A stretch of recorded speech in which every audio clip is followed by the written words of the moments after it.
The first model airplane I ever built was a Strombecker B29 kit. Well, actually, I was only in third grade and my dad built it. I was really deeply involved though, so I thought I did. My dad, the very exacting civil engineer, built the kit exactly to the plans, including using the products that came with it, the glue and the wood filler. After several coats of the wood filler with a great deal of sanding in between, the aluminum paint showed no grain whatsoever in its finish. I think Strombecker was the leading maker of scale models of this era. Models were either solid wood, sheet build-up, or stick and tissue. Strombecker's models were all solid wood and were more completely machined to shape than most of the others, such as Comet B25. As hopefully you can see, the B25's parts are bandsawn in plan and side view. Cowls only in one direction, or the nacelle, I guess this would be. The B29 kit, you can see that the fuselage is much more closely machined to complete finish, and it has joints that would allow the wings to fit into them and hold the wings at the right dihedral, so you didn't have to judge, and the tail sat on the part in a cutout so that it was in the right place too.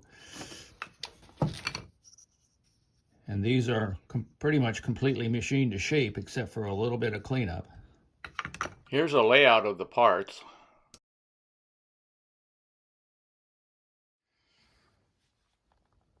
Here are the plans for the B29, which you can see they're quite well done. It's a very large drawing.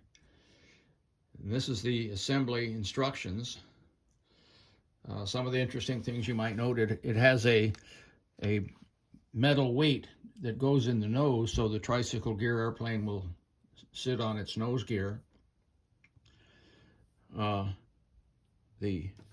The machine guns are nails, which are contained in the kit. It actually has plastic propellers, a step in the direction of being all plastic models.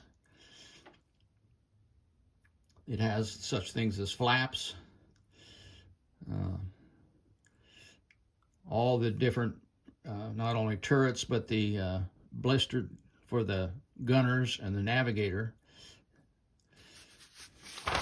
The other side is a step-by-step set of instructions as to how to assemble the B29.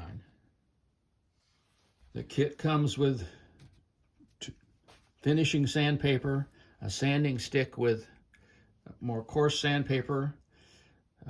This is the wood filler or sanding sealer, and this is the glue, both of these mixed with water.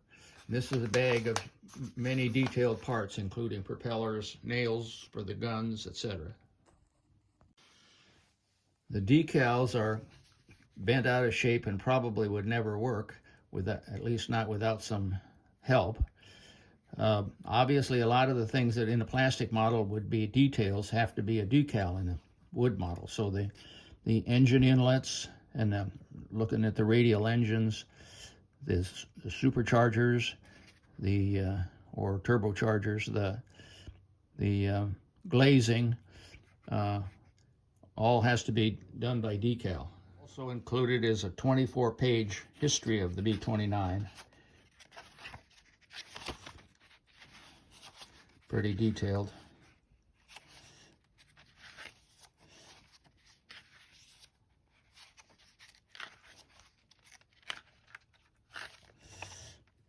This B29 kit I have is quite complete and in good condition.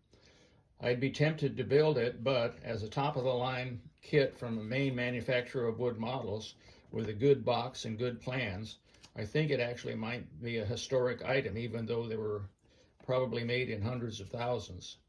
Obviously, a plastic B29 in the same scale would be a lot more detailed. Well, I guess this means it's back in the box for the old B29 kit for the foreseeable future.